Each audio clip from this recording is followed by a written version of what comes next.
हे आहे हजर रामचंद्र मंदिर. शांतता म्हणा, कला बघा. आणि त्यावेळेला असं म्हणता येणार नाही आपल्याला की खाली मोठी मोठी दगड आहेत आणि तिच्यावरती विटा आहेत. विटा तुम्हाला दिसतील वगैरे, पण इथे त्या काळातल्या विटा चपट्या होत्या. आता आमच्या सासरवाडीमध्ये गेलो ना की आमचं हेच आहे, शेतामधलं एक घर आहे. त्या शेतामध्ये घरासुद्धा नाही, त्यांचं एकदम पूर्वीचं घर आहे, त्याला पण चपट्याशा विटा आहेत. तर त्यातलाच थोडाफार कन्सेप्ट धरला तर हा चपट्या विटा आहेत. म्हणजे पूर्वी अशा चालत होत्या. आजकाल ते ब्लॉक सिस्टीम वगैरे आलेले आहे.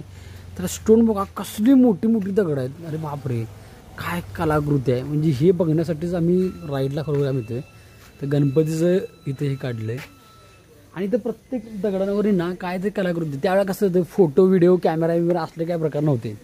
समजा कोणतरी आलं की मग ते असं करायचं की समजा आले काय, मग ते युद्धाचे वगैरे अशी कोरीव कामं दिसायची. त्या कोरीव कामावरून ओळखायचं की वेलकम केलं आहे कोणी, मुघल वगैरे आलेले, पोर्तुगीज आलेले वगैरे असे लोकांची इथं कोरीव काम आहेत. तुम्हाला पूर्ण स्टेज दिसलं वगैरे, युद्ध केव्हा झालेलं आहे, काय काय केलेलं आहे सगळं. हत्तीने वेलकम का करतात, उंटानं का करतात, घोड्यानं का करतात, यांच्या राण्यांचे वगैरे कसं आहे, आणि परत कलाकृती वगैरे सगळं तुम्हाला दिसणार याच्यामध्ये. प्रत्येक तुम्हाला याच्यामध्ये वेगवेगळे देव किंवा त्यांचे आता का असू शकतं वगैरे संस्कृतीबद्दल काहीतरी. त्यामुळं मस्त आता गार्डन वगैरे करून सगळं वेल मेंटेन ठेवले, असं भारी वाटते. का की मनापासून खरोखर भारी वाटते की ठेवले आणि आपल्यातली का ठेवू शकत नाही आणि आपण का बोलू शकत नाही ह्या व्यक्तीविषयी.